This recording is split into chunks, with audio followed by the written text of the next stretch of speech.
Hey, this is Brett the Hitman Hart, and you're listening to the Smacked Raw podcast.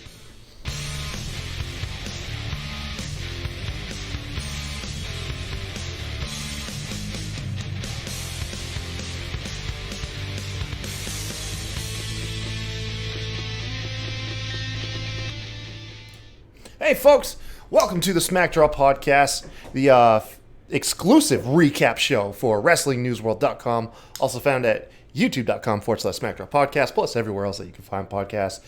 It's the Kai Tai Show and Kevin Crazy here. I think. Don't die, man. Keep it together. Sorry, I felt so good until I botched the intro again. Oh man, we're here to cover the greatest wrestling match or pay-per-view ever, Backlash 2020. It's in the books, folks. All the memes and jokes and all that fun stuff. It's done. It's finito. Yep. What'd you think of the show, Kev? Overall, it honestly beat my expectations. I didn't go into it with very high expectations, honestly, and I thought it was a pretty fun show. You know, from top to bottom. Honestly, not the greatest, but I was fucking entertained. It wasn't That's the all that greatest really matters. ever? I mean, I'm not. No. No, mostly just because I'm so sick and tired of hearing that. If I'm being, yeah, it's like, bruh, come on, like, Yeah, man. no. I found it to be top heavy. I found it to be very top heavy. Like the beginning, I was just dragging through the show. I struggled to be interested in the pay-per-view, and I saw a lot of hate. But once it got to the Lashley McIntyre match, then forward was great. I thought from the Bobby Lashley and Drew McIntyre match to the close of the show, I thought it was awesome. It was just everything before that I could care less about. It's kind of my feelings, though. It's just my feelings. How did you guys feel about it in the live chat? Or those commenting. Speaking of those people actually at home watching this, if you are on YouTube, please hit the like and subscribe button, and maybe hit that notification bell every time we post a video. We got some new content coming this way. I think on Tuesday, Sebastian's launching Game Show. Be on the lookout for that. Yes, we're going to be here for all the hate and saying we're ripping off Quizzlemania, but it's an awesome idea, and I think it's a lot of fun for everybody to get together and do some wait a games, minute. man. Isn't it Vince that's launching it? Yeah, who did I say was launching it? You said Sebastian. Yeah, okay, we'll change the host. Sebastian can launch it now. That's fine. It's all right. Vince is fired anyways, man. Oh yeah, he got fired bad today. Plugs other podcasts that are live when we're shooting live. I know. Thanks, man. Thanks for showing love for the show that you're on.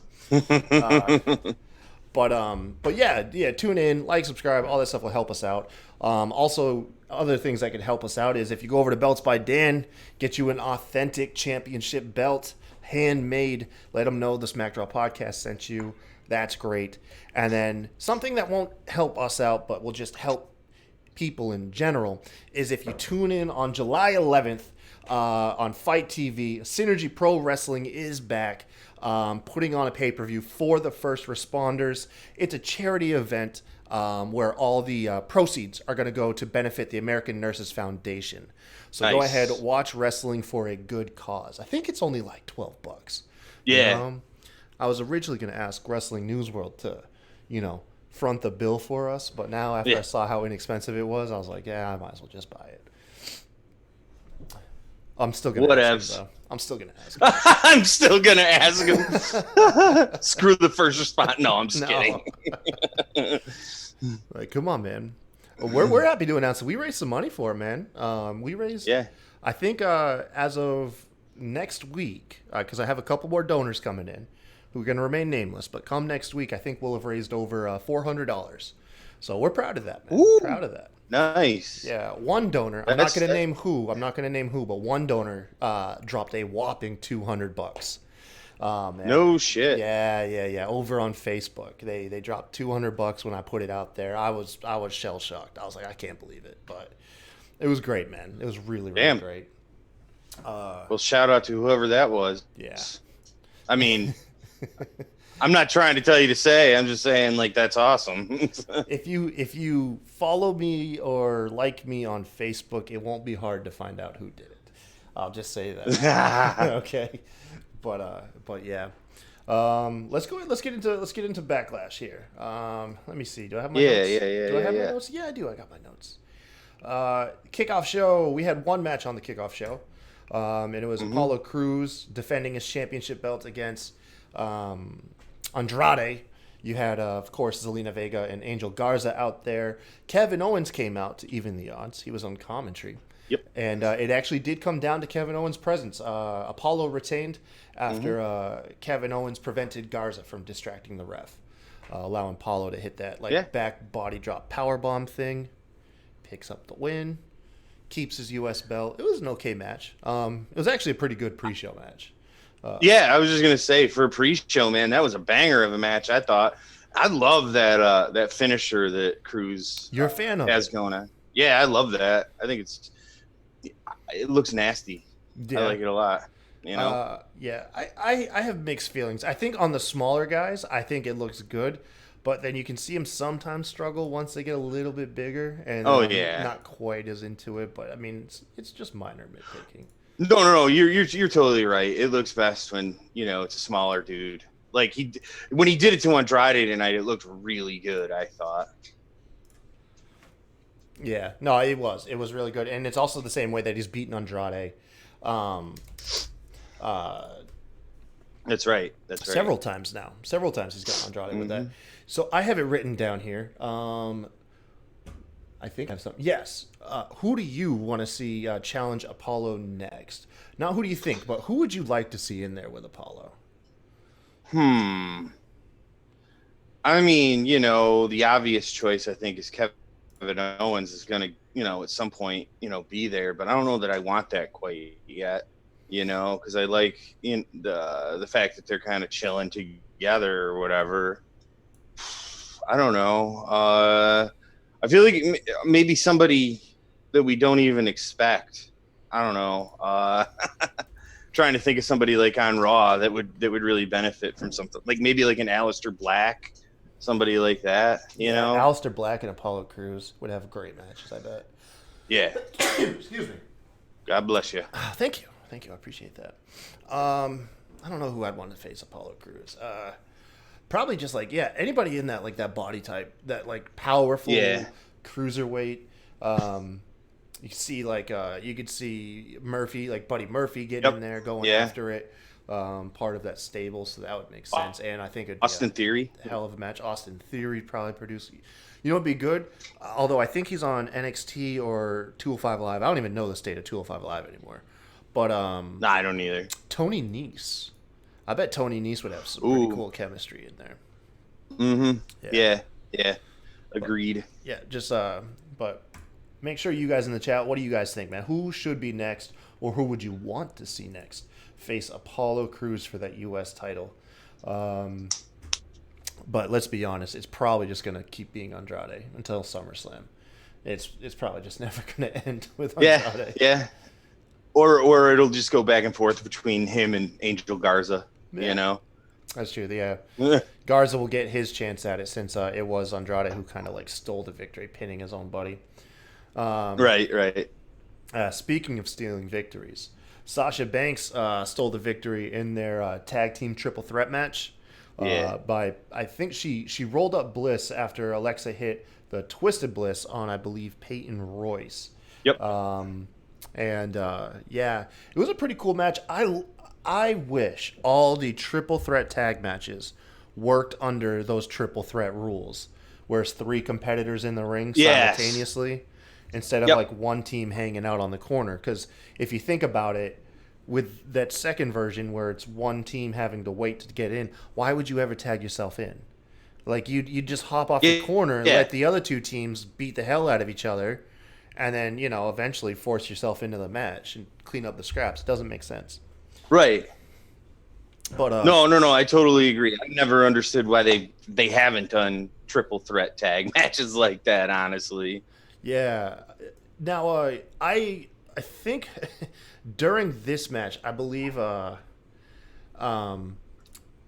I was outside. My neighbor was over. His puppy keeps running into our yard to play with our dog. And his puppy was like hiding under our SUV. So I think I was actually outside, I believe, during this match, trying to help the man retrieve his dog because he was out there for a minute before I even went out there. I was like, okay. After like 5 minutes, I was like, all right, this is getting embarrassing. Go help the man. But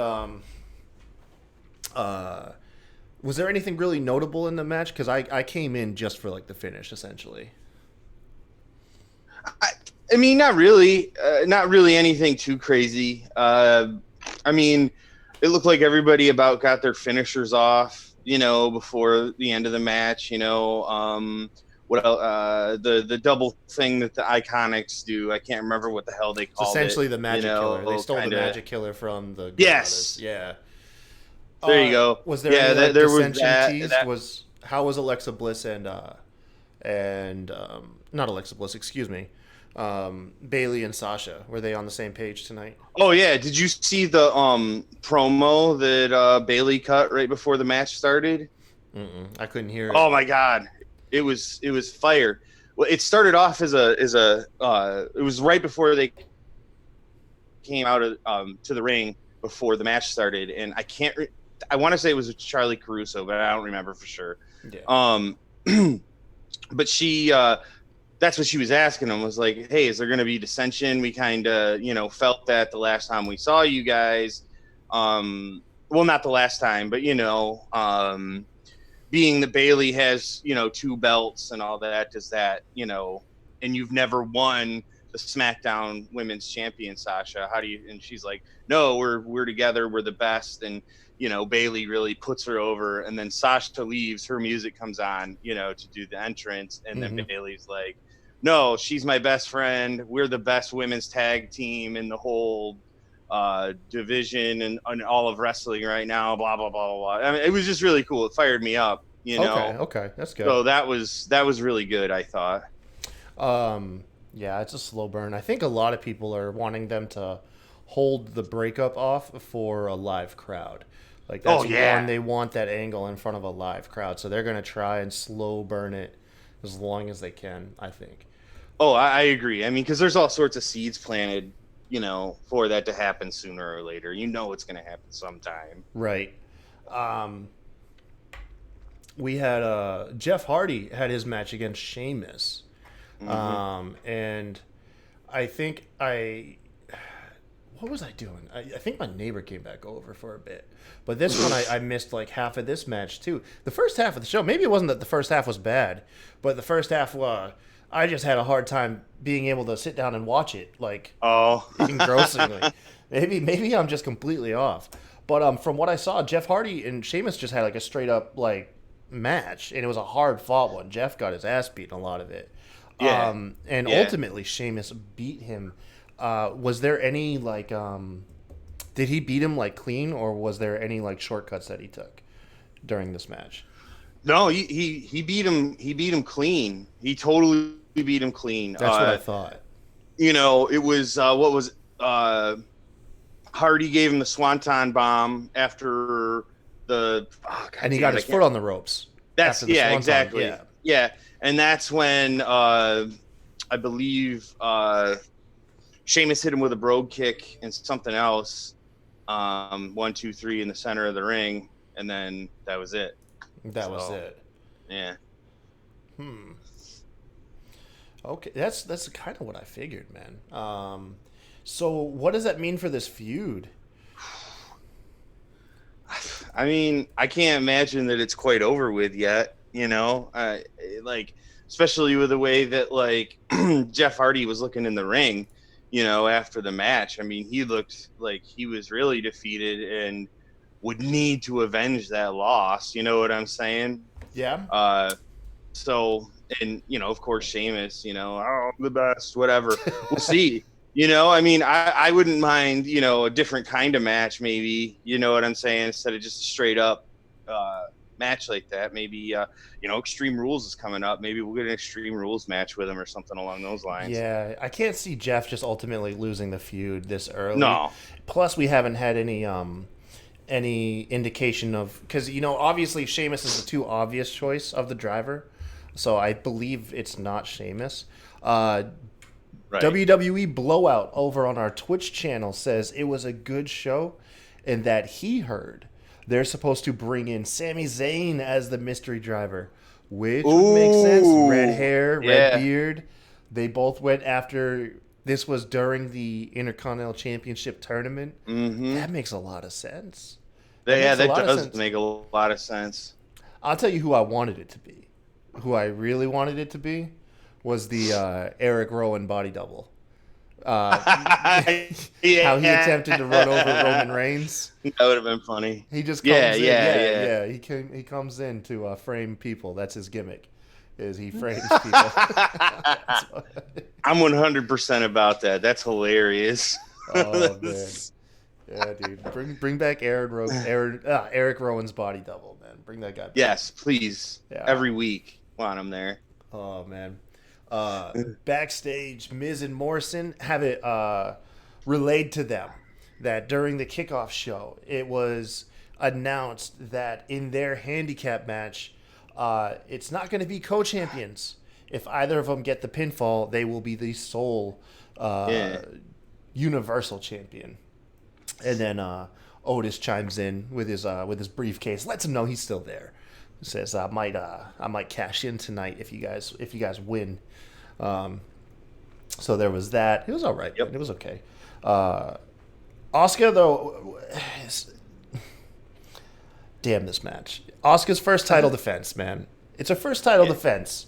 Yeah. And you have it go to what? It was a double count out?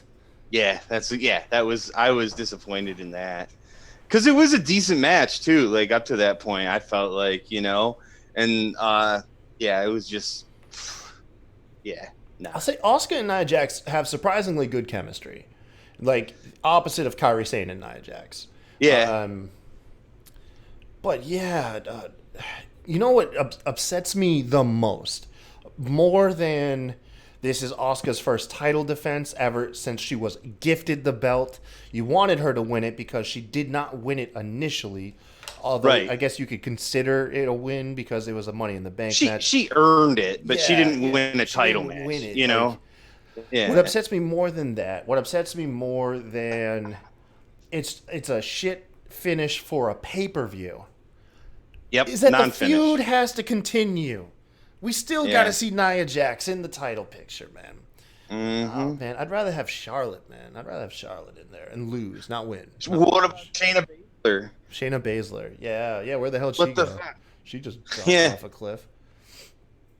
Yep.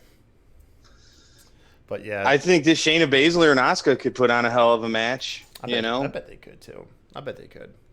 Asuka's just phenomenal. I'd be into that. Yeah. Oh yeah, she's one of the best in the world right now, as far as I'm concerned. She's that good. Yeah, she is. Following this match, Braun Strowman taking on Miz and Morrison, who showed off actually really. I liked the psychology of the match. They really utilized the fact that there were two of them.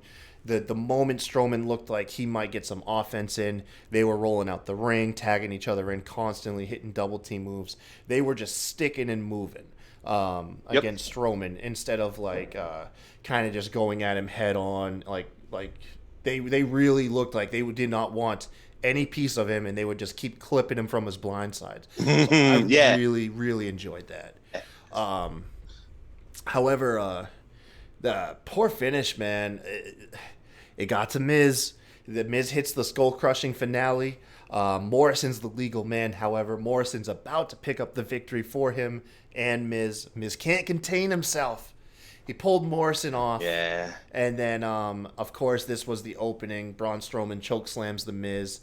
Running power slam back on Morrison, and he retains his title.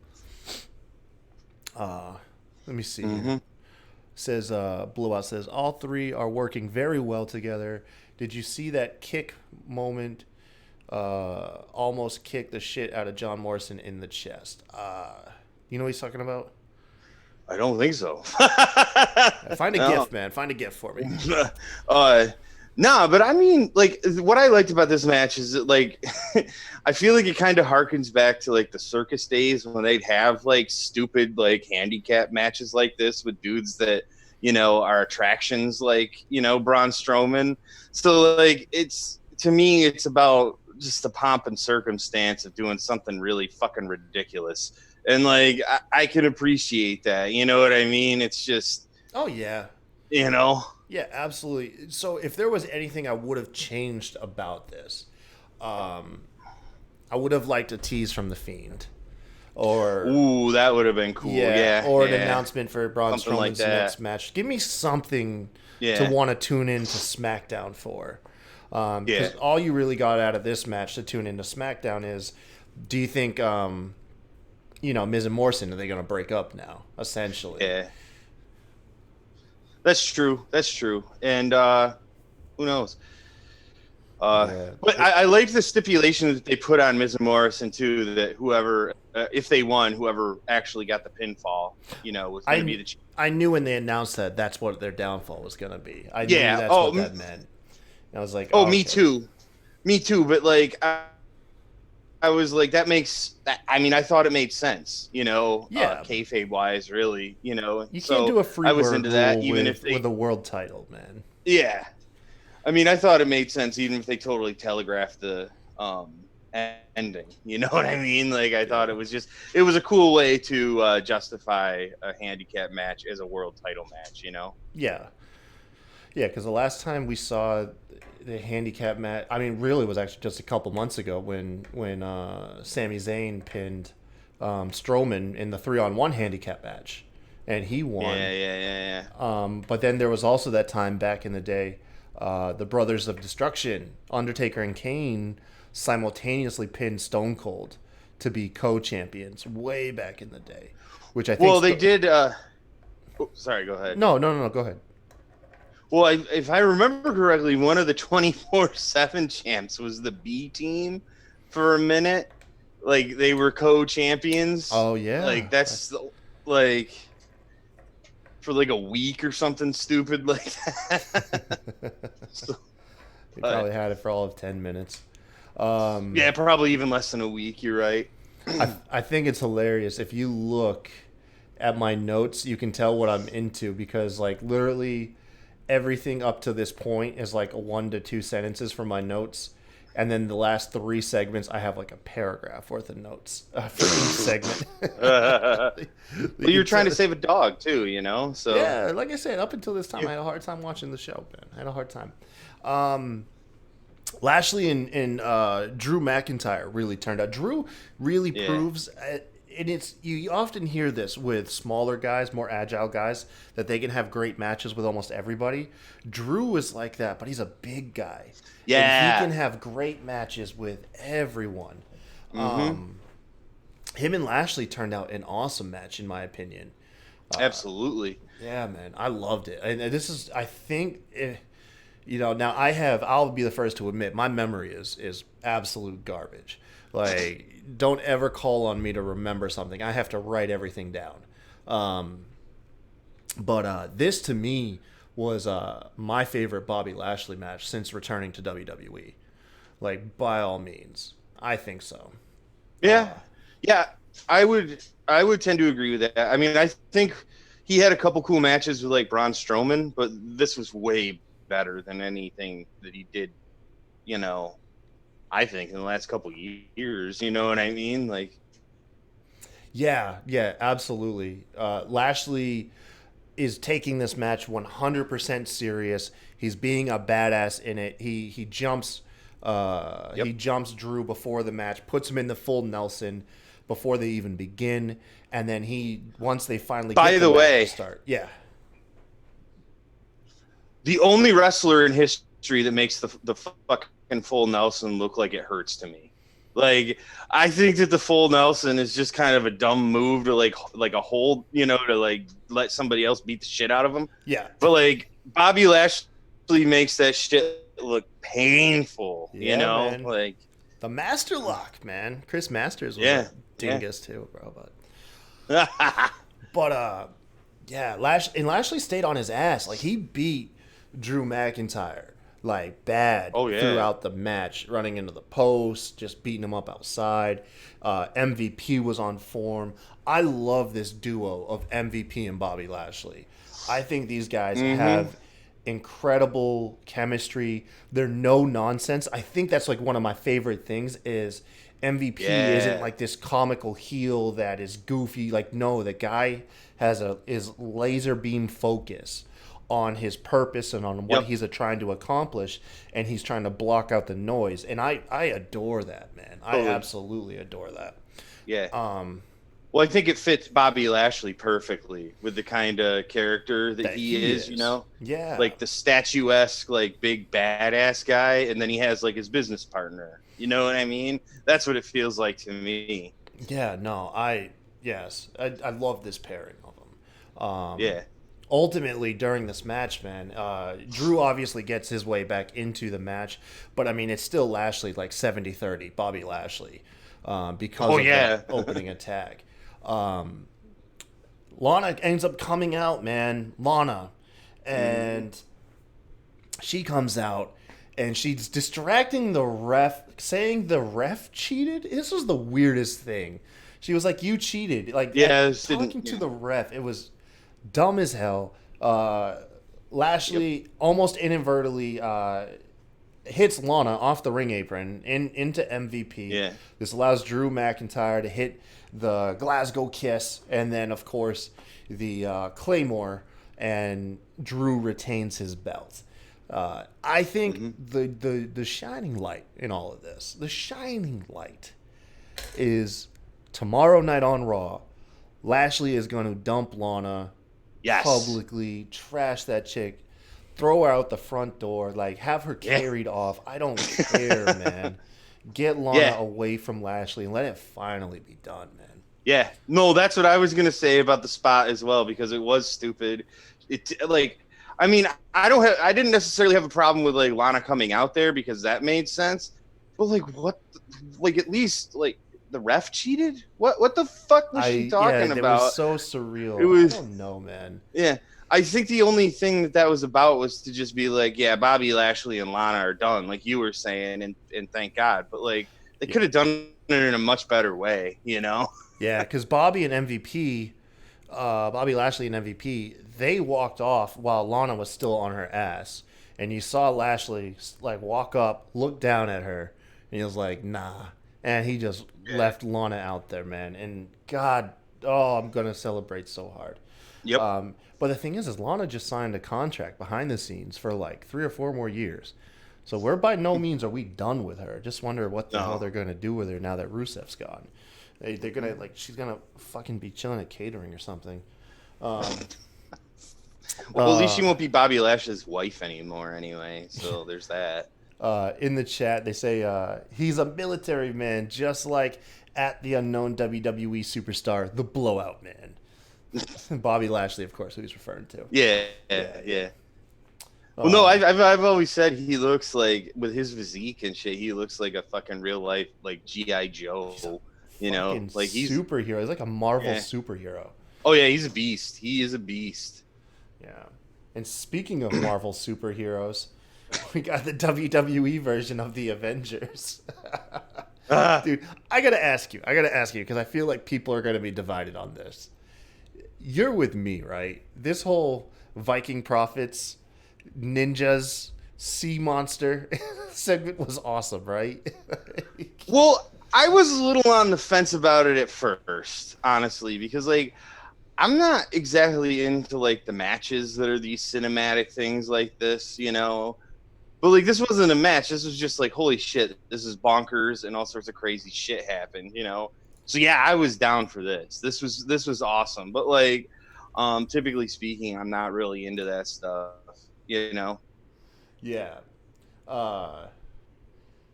No, I got you. I'm sorry. I'm trying to look up. So there it is. Oh, you're all right. Former WWE superstar Rusev, now Miro. He said the Sea Monster from Southpaw Wrestling finally made his main roster debut. Which, if you've seen Southpaw Wrestling, the first season, there was a monster referred to the Sea Monster. Okay. It was hilarious, man. Southpaw, I'm telling you, the whole Southpaw wrestling, you gotta watch it. They're really really funny. Right on. Yeah. Let's go back to the segment though. So you had Yeah. So at first I was really bummed because it was like you had the Street Profits and the Viking Raiders were brawling back or in a parking lot, and the whole time I'm like, why are you guys brawling? Y'all just became like best friends. You went bowling I know, right? and played basketball and mini golf. Like you did a whole bunch of best friend stuff. Yep. But yeah, it's but it ended up being awesome. You had so for one, they got tossed. Who was it? It was Eric got tossed onto Braun Strowman's car. So Braun Strowman just got another windshield broken, which they really dropped the ball. They should have panned to Braun Strowman discovering his car and then freaking out thinking it was Miz and Morrison again. Yeah, I was thinking the same goddamn thing. As soon as it happened, I was like, keep that heat going. But then they end up going backstage. They're brawling back there. Street Profits come up with some golf clubs. Turn around. Viking Raiders are standing there with shields. Eric's got an axe. Pan over to Ivar, and he's got a freaking bowling ball. I know. That was awesome.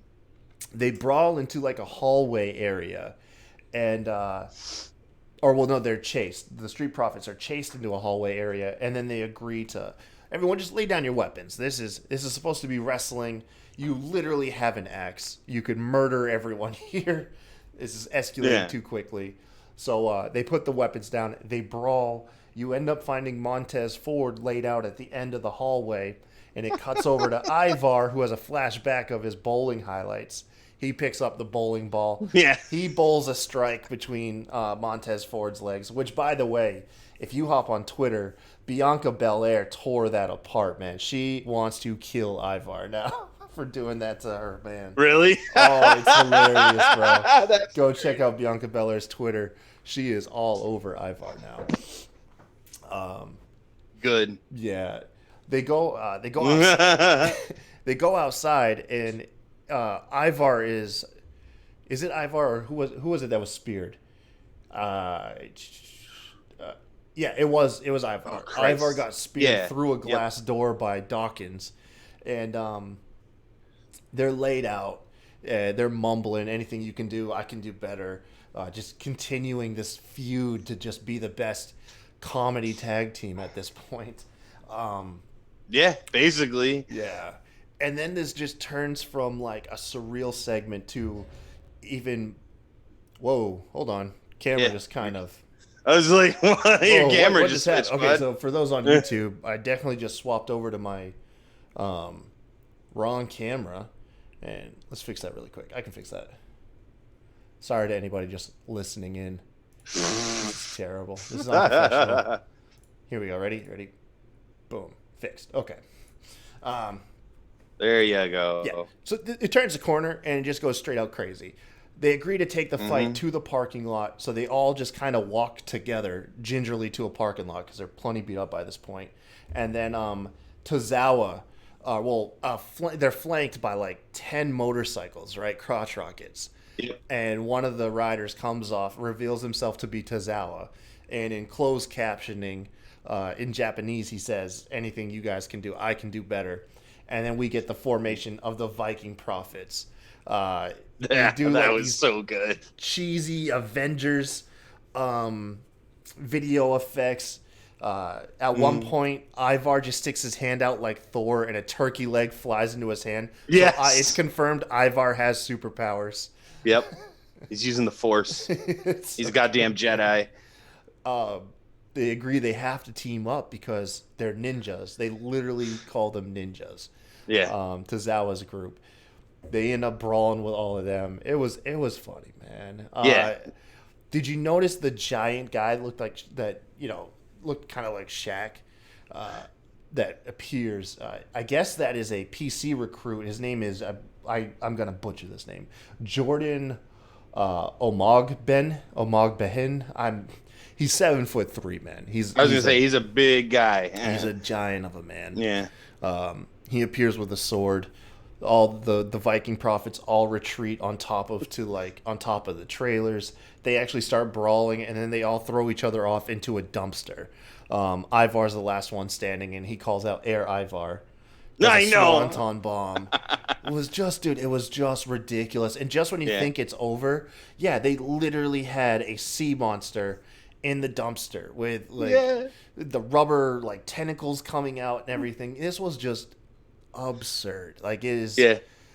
In WWE, they do absurd, and this was absurd for WWE. Oh yeah. Oh my god. Yeah. Mm-hmm. But Oh yeah, 100%. By the way, the joke that they used on each other was, "What do the five fingers say to the face?" And that was, I don't know if anybody ever watched, Chappelle Show in the early 2000s, but the Prince, the truth, that I immediately flash back to all that shit, so. Oh man, I know I just talked for 10 minutes about this segment. I can't do it. It was hilarious. You gotta go watch it. Objectively hilarious. Objectively hilarious. It definitely has to be your taste. You have to slapstick, Leslie Nielsen, airplane humor. You gotta like that stuff. But it was cool because it gave me kind of these cheesy action movie vibes. Obviously, I felt like I was getting vibes from Teenage Mutant Ninja Turtles a little. The first time Shredder came on the scene, shit like that. In the dumpster, that kind of gave me Star Wars kind of vibes, with the trash compactor, you know what I'm saying? Yeah. I don't know. I thought stuff like that was a trash compactor. Yeah. And maybe even Kill Bill kind of vibes with Akira Tozawa, with the kind of the Yakuza kind of vibe on the motorbikes and shit, Mm-hmm. No, it was just silly. Yeah. And it was what was funny was so it was announced they were going to have a match. The match obviously didn't take place. But nothing leaked out. Nothing got out that they were Street Profits and Viking Raiders are involved in this cinematic brawl or anything. Nothing. This came out of left field entirely. So it was a pleasant That's surprise. What was so great about it, though, too. That, no idea that it was going to be there. You know? Because, this day and age with, so many things, leaking and shit like that. How often does something like that happen? Especially if it's been taped, so yeah, that was really cool. What I was gonna say was, man, I lost my train of thought for a second there. Dang it! I hate it when that happens. And you're sitting there. And Oh no! I remember what I was gonna say now. It was I think it was announced yesterday that. Yeah, Viking Raiders and Street Profits. They announced that they had a match, and I remember being bummed out because I was. Like I said before, all the segment was they just spent all this time essentially becoming best friends. Yeah. And now you expect them to go in the ring and have this feuding match. I was it doesn't make any sense to me. But so I'm happy it played out like this. Yeah. Because they definitely need to form this odd couple duo. They need to go with it because they have awesome chemistry between the four of them. They really do. Oh, yeah. Yeah, I mean, they're probably the two... as far as comedy, I mean, other than Miz and Morrison, the two best comedy tag teams, definitely on Raw anyway. Mm-hmm. So. Oh yeah, man. So it brings us to the main event, the greatest match ever. We've heard it hyped for weeks, folks. We've sat here, we've made fun of it, we've shit on it at times. To be honest, you can't really call any match the greatest match ever, okay? So, with that being said, Edge and Orton turned out a hell of a match. Turned out a hell of a match, man. I loved it. Dr. Shrimp Puerto Rico says it's the best. Hey, man, like I said, I could agree with some people. I could agree with some people saying that this may be their favorite match because it was very, very good. And they did some low key stuff too, not just the match quality, but they gave the Madison Square Garden spotlight mic that Yeah. was, Howard Finkel. They had Howard Finkel piped in, the late Howard That was Finkel. cool. I Yeah, thought that was using really, really him. cool. You had Charles Robinson, Lil Nate out there in the classic blue ref getup. Thought that was a good touch. Yep. They did camera work. Yep. They piped in crowd noise, and then Orton and Edge did what I thought to make this night special. Besides all the cinematic touches, was stealing everybody's fucking finishers. It was the greatest thing, man. Yeah. For real. Yes. For real. Like, yeah, was there a finisher not used in this match? The Stone No, Cold Stunner, but- and that's just because, Kevin Owens has the stunner now. I bet if Kevin Owens wasn't doling out Stone Cold Stunners, Edge probably would have busted one out tonight. Yeah, probably. So Jesus. let me see. I got all the borrowed and stolen moves written down. It started off with Okay. Orton attempting to do the Three Amigos for Edge to stop him after the second suplex and actually him pull off the Three Amigos. You had Yep. a callback to the Ric Flair and Steamboat matches where they're trading chops.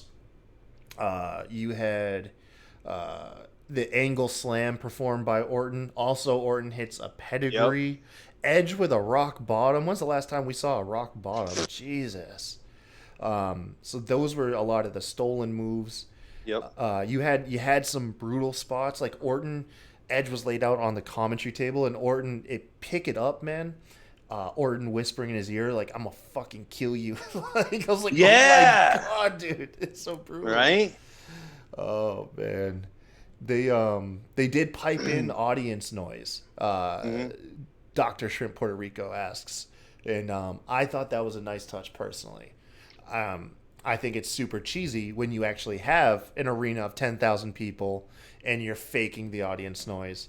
I didn't mind it here though. I really liked it. But then after you had all those spots, it came down to a lot of non-finishes. Edge kicked out of not one but two RKO's. Orton kicked out of two back-to-back spears. You were certain Edge was going out on the second RKO. Oh yeah. He came off the second turnbuckle into it. It was brutal. The match was phenomenal. Like, I'm not going to run it down like I did the Street Profits and Raiders one, but they did a lot of stuff to make this match feel special. Yep. And although it was a slow start, kind of like teasing Edge, like Kenny hang in the ring and this and that, man, once it picked up, it was edge of your seat stuff. Edge unfortunately Match of the year candidate, you think? Yeah. I don't know if it is match of the year, but you can put it in the argument. But I think I was gonna say I think it's definitely worth being in the conversation. Yeah, no doubt, man. Yeah. After what was it? Edge not able to put away Orton. He puts him in a arm triangle choke. Orton goes low where the ref can't see him, and then puts Edge away with a punt. They famously banned this move for a long time, so I didn't see it coming, man. And then what really got me after Orton put him away was you can hear Randy telling Edge to go home and tell your daughters and your wife Uncle Randy sent him. And the whole time he's telling this to Edge has his eyes open and is like fucking crying, bro. And I was like, dude, this is too much. Like, this is too brutal. This feud is going to SummerSlam for sure, man. Well, if the rumors are to be believed, the torn tricep. Yeah, I mean, I think that's where they want to go with it, but like, if that's, I can't imagine that Edge is going to be ready by then. If his tricep is really torn, I think that's like a 3 to 4 month recovery. We're in June. That's my guess too. That's gonna put you right back at the end of the year, like SummerSlam and TLC. territory. Possibly Royal Rumble in January. Well, But, that's what I was going to say. If that's the case, I'd hold off on finishing the feud at least until Rumble. you can't Rumble really do probably nothing. next year. Yeah. I mean, if you're gonna Yeah. finish it, hold it off till the Rumble. Hmm. But But they deserve another match, though, for sure. They need a trilogy after that. oh that bullshit. yeah. And Edge proved himself like in that. Now granted, it was pre-recorded, so I don't know like how long it took them. But I mean, from this, you can't fake a lot of the stuff that was in there. That was Oh, Edge yeah. performing, Oh, yeah. Orton performing, Edge pulling off those arm drags. Speaking of which, Dr. Yeah, Shrimp nuts. Puerto Rico asked, how did he tear his tricep? I was looking for it. I thought maybe the one of his arm drag takedowns, possibly. Yeah. I was trying to see it, but then once the match got really good, I was just too engrossed in the match to distract myself. But yeah. He says that he thinks Edge should move on to a different opponent. I don't know, man. Orton's such a bastard in this. Yeah, You can't let the bad guy walk away talking about your family and stuff. like I said, they need another match anyway, especially after the match that they had at Mania too, the Iron Man match. Mm-hmm. I mean that also pre-recorded and stuff. But that was a really good match too. You know what I mean? It felt like an Iron Man match, but it was actually a last man standing match. Oh, there you go. There you go. But no, it was as long as an Iron Man match. I find you still right. Cool. So if you were to do this as a trilogy, you had the last man standing match. Now you have the straight up greatest wrestling match ever. What would be the stipulation for the blow off? Hell in a Cell, maybe. Hell in a Cell. Yeah, I don't know. I was thinking ladder, but Ladder match would be good too. it'd scare me with Edge's neck, though. Because I mean, part of the reason why he has all his issues is his fucking ladder matches. Yeah. What would play to his strength that they could have fun with? But yeah, you said Hell in a Cell. That's pretty much a hardcore match surrounded by a cage. So you could do a Hell in a Cell, yeah. And plus, Hell in a Cell is traditionally to blowing off feuds, but the problem is, Hell in a Cell, they only do it for the pay-per-view now. Right. So maybe just a cage match. I don't know. That would be kind of cool. Maybe. I would say, what would make it feel special is if you had a Hell in the Cell. If you did have a Hell in the Cell match, but not at the Hell in the Cell pay-per-view, which will never happen. But say a Hell in the Cell pops up at the Royal Rumble or maybe next year's WrestleMania. Well, I was going to say, if you're going to do it at a different pay-per-view, you got to do it at Mania, right? Yeah. I mean... Very true. No, very, very true. It'd have to be it, man. But I would be totally into that, and I think that those guys would tear the house down with a match like that for sure. Yeah, me too. Yeah, me too for sure.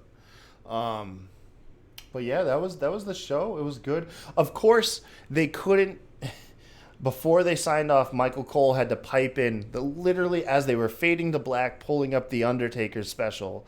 You hear Michael Cole, literally as they fade out, like, was that the greatest wrestling match ever? Like, goddamn. Yeah. It's like they had to get that last one. It just strikes me, because all this started, around whenever WrestleMania, the something thrill ride, wasn't it? It was like... the ultimate thrill ride, and they just beat that into our head. Yeah, I remember that. I remember that now. Yeah. But whatever, it was really good. I mean, it did not disappoint, and they hyped the shit out of that match. So I'm good with it. You know, I left excited. Yeah, and I'm looking forward to Raw. For a couple. I'm looking more forward to Raw tomorrow night than I have in quite a while. That's definitely saying something. Hell yeah. One last question, because if Edge had to move on, who would you like to see his next opponent be?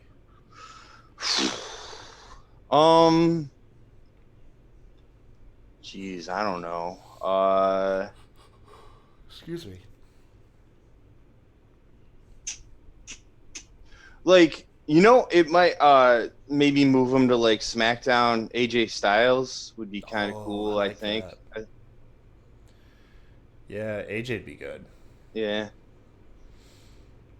But Um, if you don't move him to SmackDown, that won't work. Or, move AJ to Raw. yeah, well, AJ ain't going to Raw. He's got the Intercontinental strap. Yeah, yeah. Dr. Shrimp says he should face McIntyre or a younger talent. I wouldn't mind seeing him mix it up with some younger guys. That's true. I want to see him personally have a pay-per-view feud reuniting Edge and Christian together. Like, have That'd Edge be and Christian cool. as a tag team. Like, bring Christian back into the fold. I would love to see those guys lean back into Yeah. Edge's comedic chops again. Let him bring back Yep. the 5-second pose. All that stuff, man. Let Edge have some fun and be charming. I love this ultra serious, I'm an actor now Edge. Like, I love that shtick, but let's not forget, like, part of Edge's whole rise Yeah. was his comedy chops and how, like, just charismatic and fun he was on screen. So I'd love to see that. And I think no one better to bring that out of him than teaming back up with Christian again. Well, that was what was so surprising at that promo last Monday when Christian didn't do that. He was like, "No, man, you need to take this more seriously than you already fucking are." Basically. Yes. Christian was laying some truth bombs on him. Oh yeah. Like, I thought they were gonna fucking fight each other for a second. I know, man. Yeah, so I say bring that. And I remember, I'll sign it off with this last thing, was I was actually pretty upset that after Edge, leading into the WrestleMania match, when Orton took the chairs to him, and then week after week people came out for Edge's defense, that Christian was never came out. You had Matt Hardy, you had Beth Phoenix, dude, and Christian shows up. They didn't even nod into it. Like Edge never even asked Christian, like, "Hey man, where were you whenever I was laid out in a coma, essentially." Yeah, no shit. He's supposed to be like his best friend, Christian was on the kickoff show, like, it was just so weird. Yeah, it was so weird how they distanced him during that segment. But oh well. But yeah, WWE. So that's our show. Make sure to check us out on Twitter at SmackDrawPod. Myself, the Kai Tai Show, Kevin over at KevinCrazy316. Make WrestlingNewsWorld.com your home for all your wrestling news. And then, of course, July 11th, tune in Fight TV, Synergy Pro Wrestling pay-per-view. Remember, all the proceeds are going to the American Nurses Foundation. So enjoy a wrestling pay-per-view for a good cause, man. And I think, actually, our show might be featured on that pay-per-view. Spoiler. You might actually see reference to us on there. Ooh. I know, right? Exciting times at the podcast. But once again, thank you guys for joining us. Until next time, you guys have a good one. Peace.